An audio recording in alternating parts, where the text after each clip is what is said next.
क्या आपने कभी सोचा है कि जो आप खुद को समझते हैं, ये नाम, ये शरीर, ये पहचान, क्या सच में यही आप है? एक्चुअली अष्टावक्र गीता में आज इसी बारे में हम समझेंगे, क्योंकि ये आप नहीं है, बल्कि आप तो इससे कहीं ज्यादा बड़े हैं। महर्षि अष्टावक्र राजा जनक को समझा रहे हैं कि तुम सीमित नहीं बल्कि असीम हो, तुम बदलते नहीं, तुम शाश्वत हो, तुम अकेले नहीं बल्कि सब में व्याप्त हो। तो आइए आज इन अद्भुत सूत्रों के जरिए अपने असली स्वरूप की यात्रा पर चलें, आनंद सूत्र चैनल पर। नमस्कार। महर्षि अष्टावक्र गीता राजा जनक को कहते हैं कि तुम इस पूरे संसार में व्याप्त हो और ये पूरा संसार तुम्हारे भीतर ही टिका हुआ है। तुम्हारा स्वभाव शुद्ध चेतना है, सीमाहीन, शांत और पूर्ण। इसलिए अपने आप को छोटा मत समझो, क्योंकि सिर्फ ये शरीर तुम नहीं हो, ना ही ये नाम, भूमिका या कोई कहानी। जैसे मिट्टी से बने सारे बर्तन असल में मिट्टी ही होते हैं, बस वैसे ही ये पूरा संसार उसी एक चेतना में प्रकट हो रहा है और वही चेतना तुम हो। जब तुम खुद को छोटा, कमजोर या अलग मानते हो तब दुख पैदा होता है, लेकिन जब ये साफ दिखाई देने लगता है कि सब कुछ मुझ में है और मैं सब में हूं, तो मन अपने आप शांत हो जाता है। अष्टावक्र बस इतना कहते हैं कि अपने सच्चे स्वरूप को याद करो और संकुचित सोच को छोड़ दो। हो सकता है दोस्तों ये शिक्षाएं आपको थोड़ी रेपिटेटिव लग सकती है, पर इसको बार बार सुनना और ध्यान देना जरूरी है। तो धैर्य रखिए और इन सभी शिक्षाओं को अंदर महसूस करने की कोशिश कीजिए। अब आगे महर्षि अष्टावक्र गहरी बातों को एक्सप्लेन करते हैं और बोलते हैं कि तुम बिना शर्त के हो, बदलने वाले नहीं हो, क्योंकि तुम्हारा कोई आकार नहीं है। तुम भावनाओं की आग से अछूते हो, तुम शुद्ध चेतना हो और भीतर से पूरी तरह शांत हो। इसलिए वे कहते हैं कि इसी चेतना को जानने की चाहत रखो और किसी चीज की नहीं। अब इसे थोड़ा आसान भाषा में समझते हैं।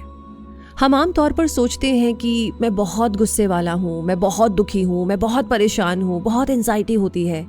लेकिन सच में क्या होता है? गुस्सा आया फिर चला गया, दुख आया फिर बदल गया, परेशानी आई फिर कम हो गई।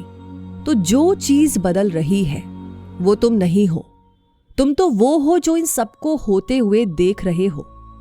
जैसे आसमान में बादल आते जाते रहते हैं, लेकिन आसमान न गीला होता है न भारी होता है, एकदम अछूता। उसी तरह भावनाएं, इच्छाएं और डर सब कुछ मन में आते जाते हैं, लेकिन जो उन्हें देख रहा है वो शुद्ध और शांत रहता है, और वही तो तुम हो। तो बाहर की चीजों में शांति मत ढूंढो। पैसा, मान सम्मान, रिश्ते या उपलब्धियां, ये सब बदलने वाले हैं। ध्यान बस इस पर रखो कि मैं वो चेतना हूं जो सबको देख रही है। जब ये समझ थोड़ी थोड़ी गहरी होने लगती है तो जीवन की भाग दौड़ अंदर तक छू नहीं पाती। शांति बाहर से नहीं आती, वो तो पहले से ही तुम्हारे भीतर है। और जो भी चीज हमें दिखाई देती है, जिसका कोई रूप है, जैसे हमारा शरीर, चेहरे के भाव, मन की सोच, ये सब बदलता रहता है। इसलिए वो हमेशा रहने वाला नहीं है। बचपन में शरीर अलग था, आज अलग है और आगे फिर बदल जाएगा। मन भी कभी खुश कभी दुखी रहता है, लेकिन इन सब चेंजेस को जो भीतर से चुपचाप देख रहा है वो कभी नहीं बदलता, और वही है आत्मा। इसे ऐसे समझिए जैसे मोबाइल बदल जाता है, खराब हो जाता है, लेकिन उसे चलाने वाला इंसान वही रहता है। वैसे ही शरीर और मन बदलते रहते हैं, पर मैं वहीं पर रहता हूं। जब इंसान खुद को सिर्फ शरीर मान लेता है तब उसे डर लगता है, बीमारी का, बुढ़ापे का, मौत का।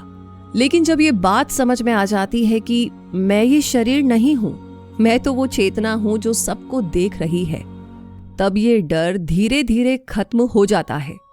तो यही समझ बार बार जन्म और दुख के चक्कर से बाहर निकालती है और भीतर एक गहरी शांति ले आती है। जैसे कि दर्पण में कोई तस्वीर बनती है, पर असल में सिर्फ दर्पण ही होता है। वैसे ही भगवान हर जगह है, इस शरीर के अंदर और बाहर भी। तस्वीर या प्रतिबिंब असली नहीं है, वो सिर्फ दिखाई देता है। इसी तरह ये शरीर, ये मन और ये अनुभव भी असली नहीं है, वे केवल आत्मा पर दिखाई देते हैं।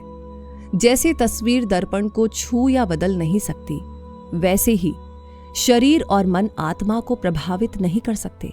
आत्मा हमेशा शुद्ध, स्थिर और स्वतंत्र रहती है। जैसे खाली घड़े के अंदर और बाहर हवा एक ही होती है, वैसे ही सृष्टि में सब चीजों में वही एक ब्रह्म, वही शुद्ध चेतना व्याप्त है। घड़े में हवा अलग नहीं होती और घड़े के बाहर की हवा भी उसी हवा का हिस्सा है। उसी तरह शरीर, पेड़, पत्थर, पानी, सब में वही ब्रह्मा मौजूद है। इसका मतलब है कि अलग अलग चीजों में अलग अलग ईश्वर नहीं है, सब में एक ही चेतना है। और जब ये बात समझ में आती है तो हम दूसरों में और अपने भीतर भी उसी शुद्ध चेतना को पहचानने लगते हैं और अंदर से हल्कापन और शांति महसूस होती है। तो दोस्तों, ये थे अष्टावक्र के कुछ अनमोल वचन। सोचिए जरा, अगर सच में आप वही है जो हर जगह मौजूद है, जो कभी बदलता नहीं, जो हमेशा शांत है, तो फिर किस बात का डर है, किस बात की तलाश है?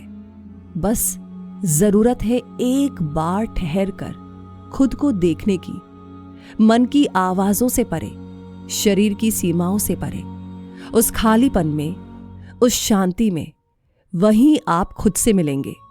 तो महर्षि अष्टावक्र जी कह रहे हैं कि मैं कुछ नया नहीं सिखा रहा, बस वही याद दिला रहा हूं जो आप भूल गए हैं। तो आज किसी भी बात ने आपके दिल को छुआ है तो इस वीडियो को लाइक और शेयर करना ना भूले। और हाँ, कमेंट सेक्शन में जरूर बताइए कि आपको कौन सी लाइन बहुत अच्छी लगी, किस लाइन से आपने रिलेट किया या आपको लगा कि सच में ऐसा ही है। तो प्लीज अपनी एक्सपीरियंस हमारे साथ जरूर शेयर कीजिए और आनंद सूत्र फैमिली का हिस्सा बनने के लिए हमारे चैनल को सब्सक्राइब करके बेल आइकन को प्रेस कर दीजिए। तो मिलेंगे जल्दी ही, तब तक शांत रहिए, जागरूक रहिए, क्योंकि यही तो है परम आनंद का सूत्र। धन्यवाद।